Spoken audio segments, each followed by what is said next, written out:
Hello there, my friend. I'm just going to pop in and share my little personal prediction with this upcoming United States presidential election. Tomorrow is election day. No school for the kids. I've already done my voting personally. And I'm gonna give you my prediction right from the beginning, who I think is gonna win.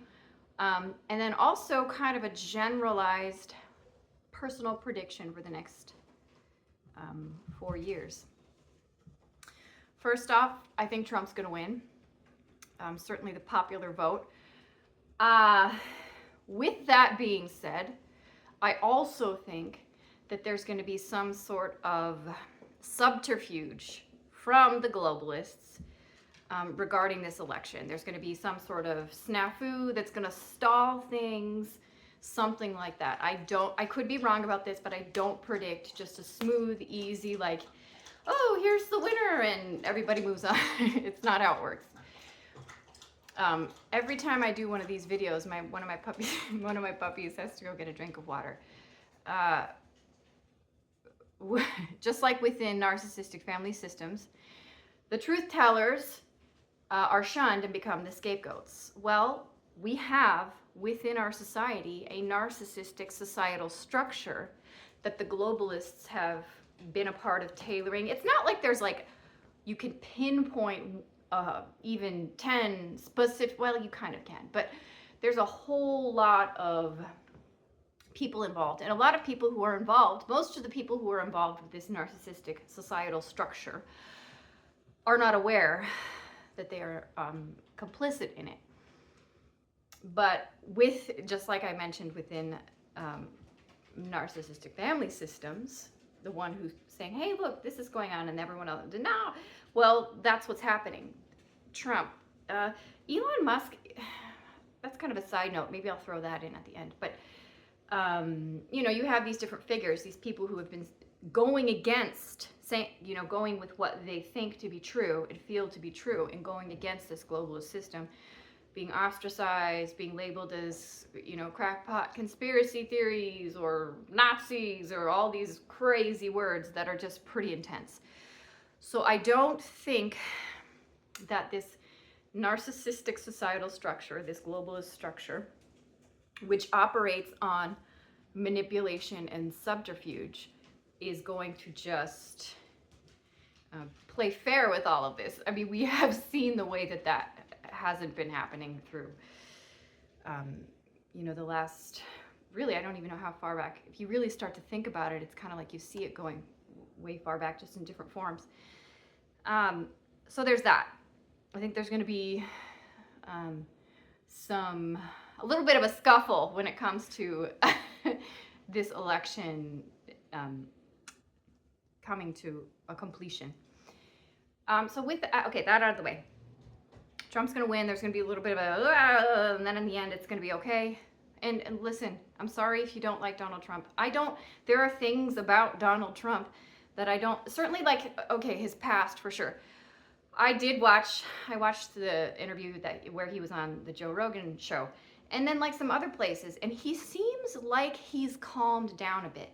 And he has listen guys, he has the humility to admit that the cabinet appointees that he had for his first presidential term, that there were problems with that he was inexperienced, that he didn't know what he was doing.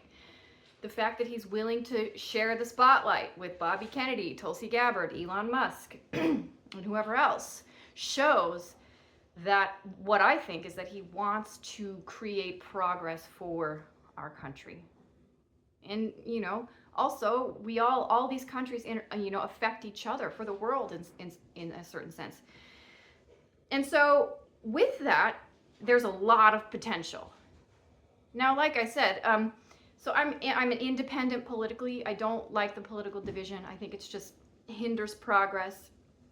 Subterfuge. That system operates on subterfuge. It's so anti-progress. So there are certain things that I feel, you can't agree with everyone on, with every, you know what I'm saying? We can't always agree on everything. It just doesn't work that way.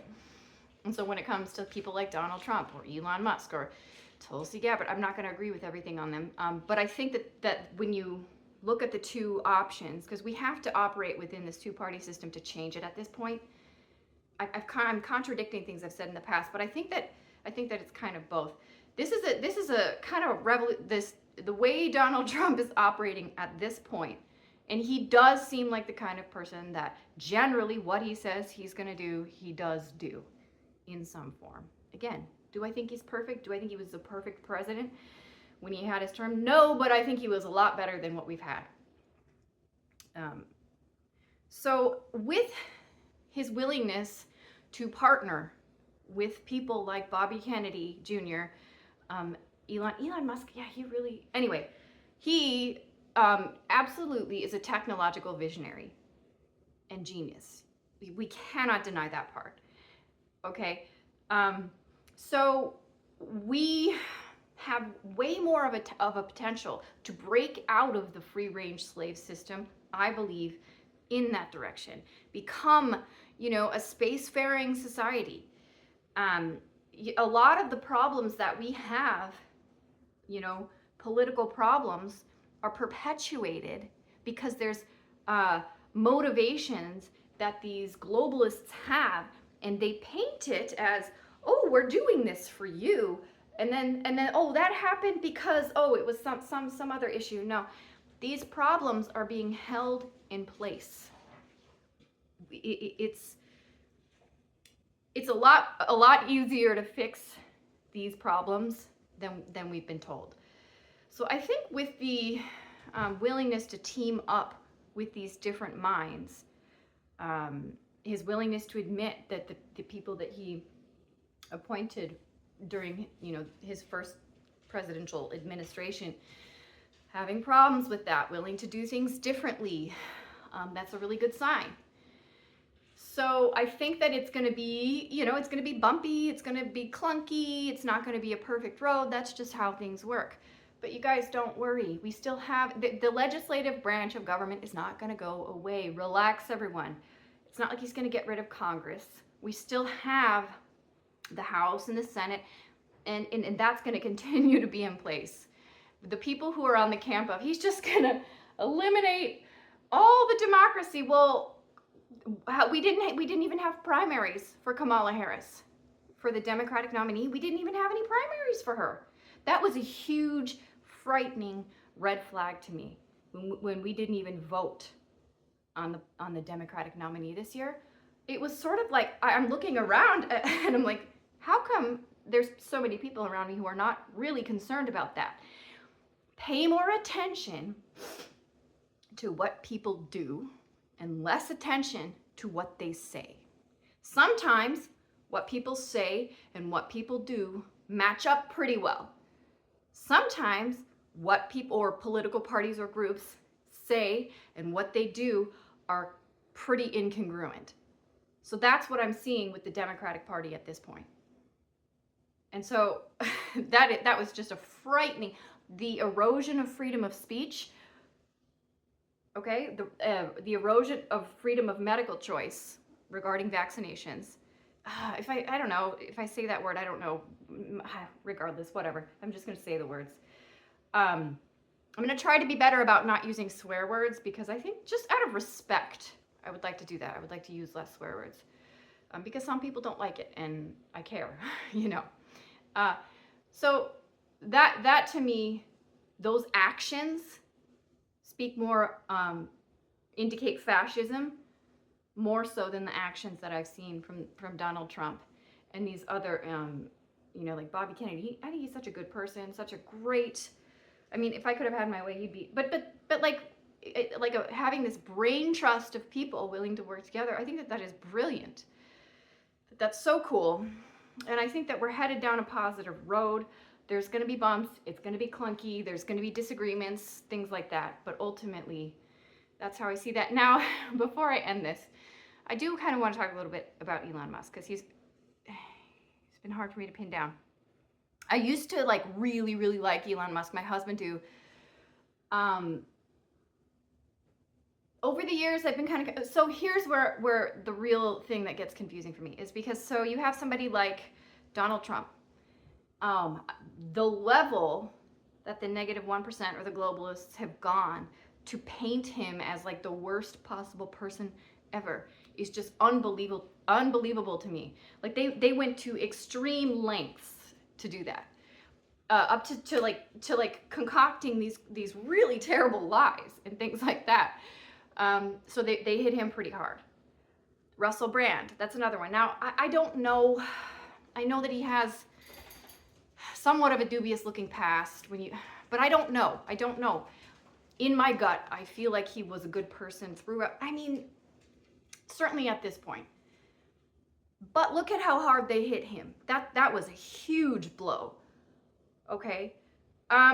Because like there's so many people in that industry that are staying quiet, that probably are guilty, that have of crimes, sex crimes, that have been had people accuse them, and then nothing's ever come legally.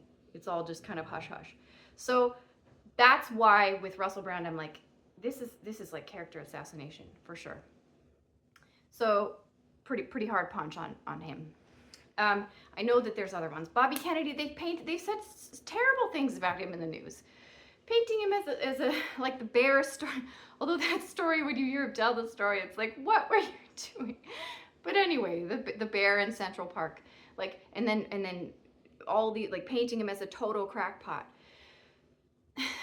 When it comes to Elon Musk, and Elon Musk is and I actually have potential theories on why this could be, but it's been pretty low level attacks toward Elon Musk. Real, like not like saying mean things about him in different news articles and painting him as like a weirdo, but not really anything super wicked and vindictive like the other people that I've mentioned.